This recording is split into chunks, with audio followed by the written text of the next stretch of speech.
दोस्तों भारतीय मीडिया में एक बड़ी न्यूज चल रही है कि भारत ने एक्टिवली कह दिया है कि F-35 हम नहीं लेने वाले, Su-57 की तरफ हम एक्टिवली सोच रहे हैं और साथ साथ एम का प्रोग्राम भी चलेगा।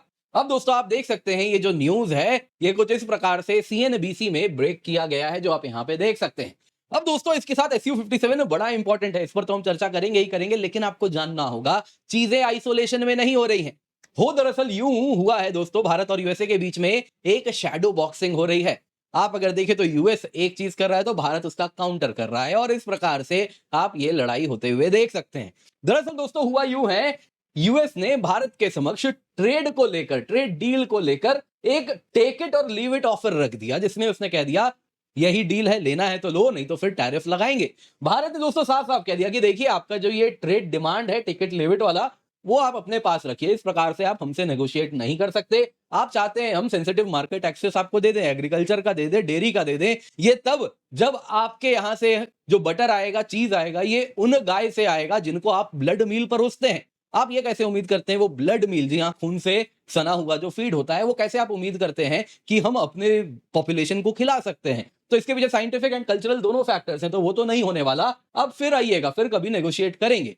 दोस्तों हुआ यूं, इसके साथ अगर आप देखें तो अमेरिका का ईगो हर्ट हो गया है और उसके साथ जो हमेशा से आप देखें तो अमेरिका की चाल रही है, जब भी ईगो हर्ट होता है तो वो पाकिस्तान के पास दौड़े दौड़े जाते हैं। तो कुछ वैसा ही हुआ। दरअसल दोस्तों आप अगर देखें तो पहले सेंटकॉम के जो जनरल हैं उन्होंने कह दिया पाकिस्तान तो एक्सेलेंट काउंटर टेरर पार्टनर है। अब दोस्तों ये बोल के स्वयं वो एक दुनिया के लिए लाफिंग स्टॉक बने, बट यूएस में जब प्रेसिडेंट ही इतने बड़े लाफिंग स्टॉक हैं तो फिर आप जनरल की क्या ही बात वहां रह गई है।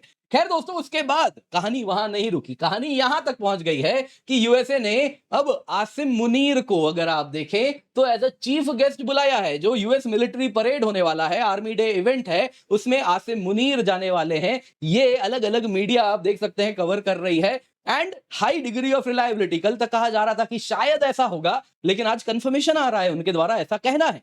दोस्तों इसका मतलब आप समझ रहे हैं, यहां पे आपको एक बात समझनी होगी। ठीक उसके साथ साथ आप अगर देखें तो हमारे यहां से भी न्यूज आनी शुरू हो गई है कि हम भी F-35 नहीं लेंगे। अमेरिका क्या है, अगर आप देखें तो अनरिलायबल स्टेट्स ऑफ अमेरिका बन चुका है।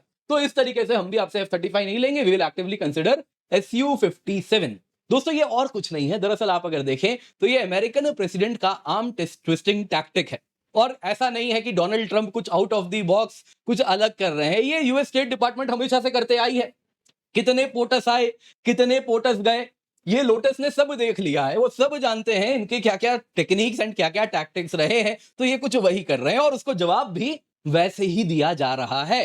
जो जीई के ख्वाब हैं एमका के वो इंजन बनाएंगे, वो भी ध्वस्त होता हुआ दिख रहा है। वो भी कह दिया गया आपके साथ कोई एमका का इंजन नहीं, कुछ उस तरफ भी मूव करने वाले हैं। क्या है पूरी कहानी, आइए जरा आज के वीडियो में इसी पर चर्चा करते हैं। पर इससे पहले आगे बढ़े आपसे निवेदन है वीडियो लाइक करें, चैनल सब्सक्राइब करें, बेल आइकन अवश्य दबाएं।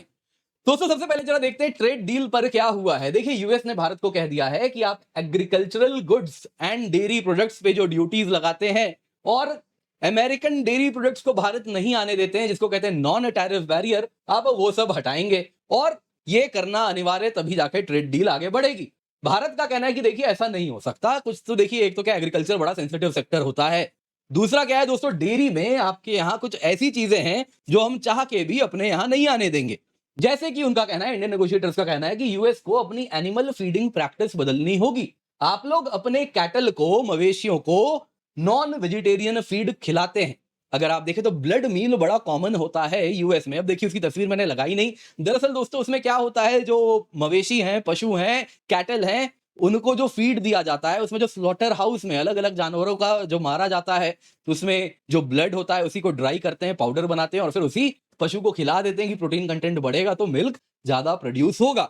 अब दोस्तों वैसे मिल्क से बना बटर और चीज यदि भारत आएगा तो हमारी पब्लिक कहीं ना कहीं इसको कभी भी एक्सेप्ट नहीं करेगी। तो इसीलिए हमारा कहना बड़ा क्लियर है, या तो आप अपने फीडिंग हैबिट्स बदलें, क्योंकि ये साइंटिफिकली भी गलत है। कई बीमारियां ऐसी हैं जो कि इंसानों में आ सकती हैं इस वजह से, एक तो वो तो कारण है ही है, कल्चरल फैक्टर तो आप समझ ही रहे होंगे। दूसरा हमने कह दिया या तो आप ये डाइटरी हैबिट्स बदलें या फिर आप ऐसा करें कि हमारा वेजिटेरियन मार्क के साथ आप कंप्लाई कर जाएं। अगर आप ऐसा करेंगे तो आप आ सकते हैं, अदरवाइज हम ऐसे बटर को, ऐसे चीज को तो नहीं आने देंगे वेजिटेरियन सर्टिफिकेशन के बिना।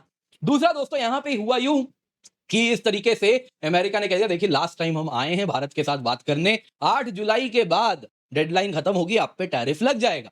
भारत का कहना बड़ा सरल है। देखिए, अगर आपको याद होगा तो हमने 13 फरवरी को साथ में कहा था, जॉइंटली हमने कहा था कि mutually beneficial bilateral trade agreement by fall 2025, autumn 2025 तक आएगा। तो ये जुलाई वाला जो आप हमें डेडलाइन दे रहे हैं, ये अपने आप में गलत है। कहीं ना कहीं ये जो हमने साथ में जॉइंट एग्रीमेंट हमारा था, ये उसके स्पिरिट का पालन नहीं हो रहा। और इसके साथ हमने कह दिया है, आज भी पीयूष गोयल जी ने कहा है कि हाँ, अर्ली करेंगे, बाई फॉल 2025 करेंगे। तो दोस्तों, अमेरिका यहाँ पे अगर आप देखें तो जैसा आपको मालूम है, वो अब आर्म ट्विस्टिंग कर रहा है। अगर उसको ये बात पसंद नहीं आ रही है तो जरा देखिए क्या हो रहा है। दूसरी तरफ आपको याद होगा, चाइना तो झुक गया, टेक इट और लीव इट में वो तुरंत गया और जाके एक ट्रेड डील भी वहां होता हुआ दिख रहा है। लेकिन भारत के साथ कुछ वैसा नहीं मिल रहा। तो यहाँ पे यूएस इसको अपने ईगो पे लिया। सबसे पहले यहाँ पे आप जिनको देख रहे हैं, ये यूएस जनरल हैं एरिक कुरिला। अब ये सबसे पहले अगर आप देखें तो इन्होंने कहा, जो टॉप यूएस जनरल है, ये यूएस सेंट्रल कमांड को हेड करते हैं। ये जो पूरा का पूरा है दोस्तों, ये यूएस सेंट्रल कमांड के अंदर आता है।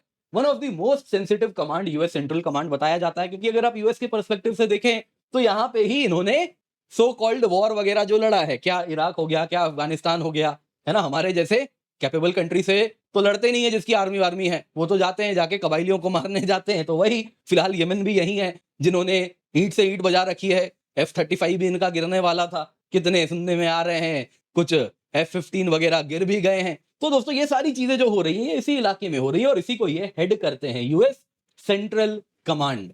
अब दोस्तों, अगर आप देखें तो इन्होंने कांग्रेशनल हियरिंग में सबसे पहले कही कि देखिए, पाकिस्तान तो फिनोमिनल पार्टनर है साहब काउंटर टेररिज्म की दुनिया में। और फिर इन्होंने कहा कि देखिए, यूनाइटेड स्टेट्स को तो दोनों से ही रिश्ते रखने होंगे, भारत से भी, पाकिस्तान से भी। अब देखिए, ये जो स्टेटमेंट है दोनों से रिश्ते रखने वाली, इसमें कोई बुराई नहीं है। देखिए, सबको रखना पड़ता है, रिश्ते रखने से हम मना नहीं कर सकते, क्योंकि कहीं ना कहीं सारे देश करते हैं। हम भी रशिया से भी रखते हैं, तो वेस्टर्न कंट्रीज से भी रखते हैं, तो ये तो चलिए समझ आता है। लेकिन ये कह देना कि पाकिस्तान तो फिनोमिनल पार्टनर है काउंटर टेररिज्म वर्ल्ड का, ये हास्यास्पद है। आगे जरा सुनिए ये क्या कह रहे हैं। ये कह रहे हैं कि देखिए, पाकिस्तान ने हमारे साथ मोहम्मद शरीफुल्लाह, जो कि जाफर के नाम से भी जाना जाता है, उसको एक्सट्राडाइट कर दिया। आईसिस खोरासन का ये आतंकवादी था।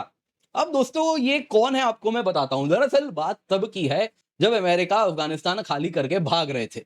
उसमें दोस्तों, काबुल में जो एयरपोर्ट था, वहां पे हुई थी एबी गेट बॉम्बिंग, जिसमें क्या हुआ था, कई अमेरिकन सोल्जर्स और दर्जनों सिविलियंस मारे गए थे। खैर, उसके बाद अगर आप देखें तो सिविलियंस को तो कोई पूछा नहीं, लेकिन अमेरिका में बड़ा शौक था, हमारे फौजी मारे गए। तो इसीलिए उस आतंकवादी जो कि वन ऑफ दी प्लानर्स था, वो था ये जाफर शरीफुल्लाह। उसको पाकिस्तान ने अमेरिका को तुरंत दे दिया जैसे ही ट्रंप आए। सवाल दोस्तों ये पूछा जाएगा कि पाकिस्तान के पास आईसिस खुरासन का इतना बड़ा आतंकवादी कैसे पकड़ में था, वो पाकिस्तान में क्या कर रहा था, बाइडेन के टाइम तक क्यों नहीं दिया, ट्रंप के आते ही कैसे पकड़ के उसे दे दिया। तो दोस्तों, कारण बड़ा सरल है। ये जो आईसिस खुरासन है, ये आईएसआई ही पालती है। पाकिस्तान आईएसआई के ही ये पिट्ठू हैं। और रशिया में भी आतंकवादी हमला हुआ था, इसी आईसिस खुरासन ने किया था। तब भी मैंने आपको कहा था कि इसके पीछे और कोई नहीं, पाकिस्तान है। तो यही कारण है। तो अब पाकिस्तान की यही तो खासियत है, आतंकवाद पालता भी है, जरूरत के अनुसार वेस्ट को सप्लाई भी करता है आतंकवादी जहां पे जो चाहिए होता है, और फिर उसी जरूरत के साथ साथ वो कभी आतंकवादी लौटा भी देता है जिसको जैसी जरूरत हो। तो दोस्तों, ये कहीं ना कहीं सच में बड़ी खासियत है पाकिस्तान की। अब दोस्तों देखिए, यहाँ पे पाकिस्तान यूएस के जनरल क्या कह रहे हैं, मीडिया में थोड़ी बहुत चर्चा हुई, सबने थोड़ी बहुत हंसी मजाक कर ली। लेकिन इसके बाद जरा सुनिए क्या हो रहा है। पाकिस्तान के chief of army staff field marshal Asim Munir, ये यूएस जाने वाले हैं। 250th एनिवर्सरी सेलिब्रेशन है यूएस आर्मी की, साथ साथ president of the United states Donald Trump का बर्थडे भी है उसी दिन। तो उसमें पहुंचने वाले हैं आसिम मुनीर साहब, और वहां पे कहा जा रहा है यूएस स्टेट डिपार्टमेंट के सीनियर ऑफिशियल से मुलाकात भी होगी, पेंटागन से भी मुलाकात होगी, वहां के पेंटागन के भी ऑफिशियल्स यानी मिनिस्ट्री ऑफ डिफेंस के भी ऑफिशियल से मुलाकात होगी, और साथ साथ जो यूएस सेंटकॉम का हेडक्वार्टर है टैंपा फ्लोरिडा में, वहां पर भी मुलाकात होने वाली है। अब दोस्तों, ये क्या बता रहा है, देखिए, एक चीज तो ये बता रहा है कि शायद यूएस कुछ बड़ा इस इलाके में करने वाला है जिसमें पाकिस्तान की आवश्यकता है। शायद वो ईरान हो सकता है या फिर अफगानिस्तान हो सकता है, और उसके लिए इन्होंने कुछ तो ऑफर किया है यूएसए को। दूसरा दोस्तों, ये बात बड़ी क्लियर हो रही है कि जो भारत का यूएस के साथ रिश्ता है, वो आप इग्नोर नहीं कर सकते। पाकिस्तान का जो यूएस के साथ रिश्ता है, वो भारत इग्नोर नहीं कर सकता।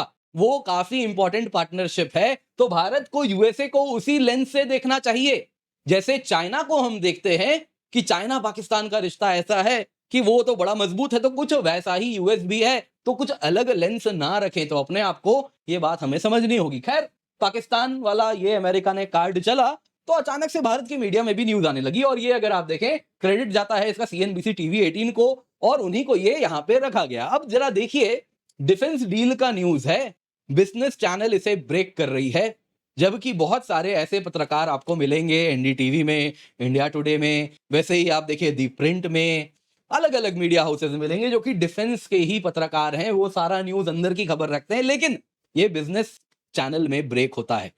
क्या होता है कि देखिए F-35 नहीं आने वाला, इंडिया ने साफ साफ कह दिया कोई प्रपोजल नहीं F-35 एक्वायर करने के लिए अंडर कंसिडरेशन है। दूसरी बात, Su-57 को हम सोच रहे हैं पॉजिटिवली। दोस्तों क्यों, बिजनेस चैनल में ही क्यों?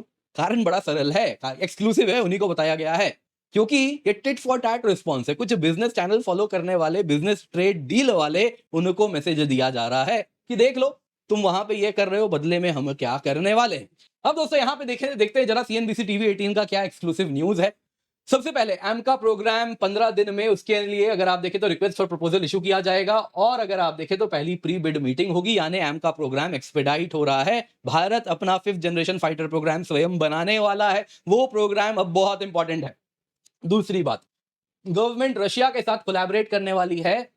Su-57 फाइटर्स कैसे एक्वायर किए जाएं, प्रपोजल है कि पहले सप्लाई भी होगा इनिशियल बैचेस में और फिर इसको हम भारत में बनाएंगे भी। इंपॉर्टेंट ये है यहां पे रशिया ने ट्रांसफर ऑफ टेक्नोलॉजी ऑफर किया है, सोर्स कोड से लेकर सब कुछ वो देने को तैयार है।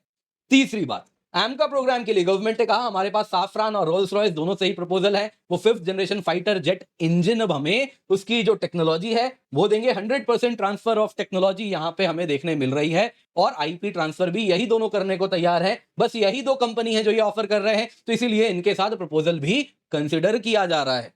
इनका क्या होगा, जी कह रहा था हम तो सोच रहे हैं स्टेल्थ फाइटर जेट के लिए इंजन डील हम बनाएंगे, है ना, हमारा जो एमका प्रोग्राम है उसमें जी सपने देख रहा है वो इंजन बनाएगा। भैया जो इंजन बनाने हैं पहले वही टाइम पे बना के दे दो, ये सब सपने बाद में देखना। खैर इनको भी ये बात जरूर बोली जाएगी, लेकिन यहाँ पे तो साफरान और रोल्स रॉयस से हमें कहीं ना कहीं कोलैबोरेशन होता हुआ दिख रहा है। अब दोस्तों जरा सा यहाँ पे देखिए, 3 pronged स्ट्रेटेजी यहाँ पे बताई जा रही है फाइटर जेट प्रोग्राम में जो भारत ने बनाया है। दरअसल हमारे एयर चीफ साहब एपी सिंह साहब हैं, उन्होंने साफ साफ कहा था कि देखिए भारत को 35 से 40 फाइटर प्रति वर्ष चाहिए। तो इसी को ध्यान में रखते हुए हमने 3 pronged अप्रोच रखा है। Near term, medium term, long term में प्लान है। नियर टर्म में रशियन Su-57 इंपोर्ट किया जाएगा, इनिशियल कुछ बैचेस होंगे 30 एयरक्राफ्ट के जो हम इंपोर्ट कराएंगे। पैरेलली मीडियम टर्म में क्या होगा, जो हाल की एचएएल की जो नासिक फैक्ट्री है वहां पे Su-57 मैन्युफैक्चर किया जाएगा। जैसा रशियंस ने कहा था एचएएल फैक्ट्री को ही with some addition some changes वो कैपेबल हो जाएगा Su-57 बनाने में, तो उसी को हम करेंगे। ये हो गया मीडियम टर्म में, वहां से हमारे Su-57 भारत में बन के निकलेंगे जैसे Su-30 MKI निकलते हैं। तीसरा लॉन्ग टर्म एमका प्रोग्राम है, जिसके लिए आप देख रहे 2035 तक कहा जा रहा है एमका प्रोग्राम, कहीं ना कहीं पहला फ्लाइट आप देखेंगे। तो transfer of technology from Su-57 जो होगा वो भी एमका में इस्तेमाल करेंगे और वो भी इनकॉर्पोरेट किया जाएगा। इंजन साफरान या रोल्स रॉयस का होगा और 2035 तक एमका रादर रोल आउट हो जाएगा। पहला फ्लाइट कहना गलत होगा, रोल आउट की बात मैं कर रहा हूं, तो एमका में आएगा। तो इस तरीके से कहीं ना कहीं near term, medium term, long term में काम किया जाएगा। अब दोस्तों Su-57 की बात आएगी तो यहाँ पे कुछ F-35 फैन बॉयज आएंगे, वो कहेंगे इंडिया ने तो इसे रिजेक्ट कर दिया था, क्या फायदा ये लेने का। देखिए दोस्तों, पहली बात, इसमें 2 पॉइंट सोल्यूशन है। पहली बात ये है, क्या आप F-35 unreliable states of America से ले सकते हैं? क्या वो ट्रस्ट वर्दी है? आई एम प्रीटी श्योर आप कितने ही बड़े अमेरिकन फैन क्यों ना हो, ऑपरेशन सिंदूर के बाद आप यही कहेंगे कि नहीं, we can not trust America. दूसरी बात दोस्तों, कॉस्ट है। F-35 is very expensive. हम क्या दोस्तों, जर्मनी जैसे उनके पार्टनर्स कह रहे हैं F-35 इतना महंगा सौदा हमने ले लिया। दूसरी बात, वो कहते हैं इसमें किल स्विच है, उनकी मीडिया परेशान है, कब अमेरिका बंद कर दे। कोरियंस कहते हैं कि उनके F-35 में साहब कुछ ऐसा हो सकता है कि कभी वो पासवर्ड ना दें, कोई भरोसा नहीं है। अलग अलग बातें अलग अलग जगह से सुनने में आती है। तो दोस्तों यहाँ पे F-35 unreliable states of America का कहीं से भी सूटेबल नहीं है। दूसरा दोस्तों Su-57, वो कहते हैं जी हमने तो रिजेक्ट किया था, 5th generation fighter aircraft program था, रशिया के साथ मिलकर बना रहे थे। देखिए दोस्तों बात सही है, FGFA प्रोग्राम हमने रिजेक्ट किया था, लेकिन उसमें इशू क्या था, उस वक्त रशिया भारत के साथ वर्क शेयर तैयार नहीं था। जो परसेंट वो ज्यादा से ज्यादा टेक्नोलॉजी अपने पास रख रहा था, टेक्नोलॉजी ट्रांसफर करने को तैयार नहीं था। अधिकतम सामान जो कंपोनेंट्स बन रहे थे रशिया कह रहा था मैं ही बनाऊंगा, तुम बस असेंबल करोगे। तो ये बात से हम नाराज थे और इस वजह से इसको रिजेक्ट किया गया था। बाकी एयरक्राफ्ट तब भी हमें मालूम था, इट वाज गुड इनफ। यहाँ पे दोस्तों Su-57 मत भूलिए, ये एक जिस प्रकार से डिजाइंड है, ये काउंटर स्टेल्थ फाइटर एयरक्राफ्ट है। इसका जो काम है दुश्मन के स्टेल्थ फाइटर को ढूंढ के मारने के लिए डिजाइंड है। ये अलग वर्किंग प्रिंसिपल पे काम करने वाला है। ये एकमात्र एयरक्राफ्ट है जिसमें एल बैंड रडार है, जो आप S-400 में भी देखते हैं, जो कि स्टेल्थ एयरक्राफ्ट को भी आइडेंटिफाई कर सकता है। तो दूर से ही ये स्टेल्थ एयरक्राफ्ट को आइडेंटिफाई करके उसको मार गिराने में सक्षम है। तो इस डिजाइन प्रिंसिपल से इसको बनाया गया है। बाकी दोस्तों Su-57 को भी तब से अब तक काफी ज्यादा इंप्रूव किया गया है 2018 से अब तक। अगर आप देखें तो कंटिन्यूअसली इसकी विजिबिलिटी कम करने की काम की गई है, आरसीएस वगैरह, इंजन को बेटर बनाया जा रहा है, एवियोनिक्स अगर आप देखें इंप्रूव कर रहे हैं एआई के साथ साथ, और अनमैन्ड सिस्टम्स वगैरह जो कहते हैं विंगमैन वगैरह, वो भी इसमें हम इनकॉर्पोरेट कर रहे हैं। तो काफी ज्यादा अंतर अगर आप देखें तो Su-57 में भी आ रहा है। बाकी देखिए दोस्तों, क्या हमें Su-57 के साथ जाना चाहिए या फिर रिस्क लेके हम एमका के साथ आगे बढ़ें, ये सब देखिए सरकार का फैसला है। मिनिस्ट्री ऑफ डिफेंस, भारत की एयरफोर्स, वो बेहतर जानती है क्या करना चाहिए। बाकी ये सब जो न्यूज है दोस्तों, ये अगर आप देखें तो मीडिया में जानबूझ के जिस प्रकार से डाला गया है, एक चीज क्लियर है, ये अमेरिका के आर्म ट्विस्टिंग को फिगर आउट करके वैसे ही जवाब दिया जा रहा है। क्योंकि आप देख सकते हैं, अगर आप ये मोदी के ही टेन्योर में देख लें, कितने पोटस आए, कितने पोटस गए, सब ने अलग अलग प्रकार से आर्म ट्विस्टिंग किया। किसने नहीं किया इनमें से आप मुझे बता दीजिए, किसने नहीं किया। और पीएम मोदी के पहले भी आप चले जाएं, मनमोहन सिंह जी का काल देख लें, आप इंदिरा गांधी जी का भी काल देख लें, आप किसी भारत के प्रधानमंत्री का काल देख लें, कब अमेरिका ने आर्म ट्विस्टिंग ना किया होगा। लेकिन दोस्तों, भारत हमेशा से आगे बढ़ता रहा है। इन्होंने हमेशा रास्ते में अड़चन अलग अलग प्रकार से लगाए हैं। हम चाइना नहीं है, हम चाइना नहीं है जिसको जापान को खत्म करने के लिए ग्रो करवाया गया था। अमेरिकन इंडस्ट्रीज, यूरोपियन इंडस्ट्रीज, जो डीप स्टेट है, वो चाइना की ओर भागे थे। हम वो नहीं है, हमको आपने कभी मदद नहीं किया ग्रोथ में। जो हमारी ग्रोथ है ये स्वयं हुई है, आगे भी होती रहेगी। पोटस आएंगे, पोटस जाएंगे, भारत तो आगे बढ़ता रहेगा। उम्मीद करता हूं दोस्तों आपको वीडियो पसंद आई होगी, लाइक जरूर कीजिएगा। बाकी याद रखिए, आपके लिए वापस से हम केवल 17,999 रुपए में यूपीएससी सीएससी सब्सक्रिप्शन लेकर के आ गए। 72 घंटे से भी कम समय बचा है। 12 महीने का फ्री एक्सटेंशन भी इस कीमत पे मिल रहा है on using the code KC10। जी हाँ दोस्तों, आप देखिए कंप्लीट सिलेबस कवरेज है, complete GS, complete CSAT, prelims test series, mains test series with evaluation मिल रहा है, डेडिकेटेड डाउट सॉल्विंग भी आपको मिलता है। बहुत सारे बैचेस है, आप किसी में भी एनरोल कर सकते हैं, हिंदी में, इंग्लिश में, बाइलिंगुअल में। आपके लिए हम लेकर के आए हैं दोस्तों। कुछ अभी स्टार्ट हुआ है, कुछ होने वाला है, तो इसको कभी भी अपने हाथ से जाने ना दे। अगर आप लेने वाले तो अभी जाके पिंड कमेंट में लिंक है, सब्सक्रिप्शन ले लें। इसके सिवा दोस्तों, जो विद्यार्थी इस बार मेंस देने वाले हैं, आपके लिए हमने प्राइस कम कर दिया। 2,999 रुपए में मेंस एनरिचमेंट प्रोग्राम है, सभी के लिए उपलब्ध है। अगर आप मेंस दे रहे हैं तो आपके लिए तो ये बहुत इंपॉर्टेंट है दोस्तों। GS1, GS2, GS3, GS4 ऐसे एथिक्स सबकी तैयारी यहां पे हो रही है, आप निश्चिंत होकर जुड़े। इसके सिवा आपके लिए ऑप्शनल सब्जेक्ट्स का अगर आप देखें तो हम इस प्रकार से सब्सक्रिप्शन लाएं। मेक श्योर आप इसका फायदा उठाएं, बड़े ही अफोर्डेबल प्राइस में बहुत कुछ आपको मिल रहा है। प्लस फीचर्स आपके लिए वापस हम लाएं केवल 17,999 में। इसको अपने हाथ से जाने ना दे, यूज द कोड KC10।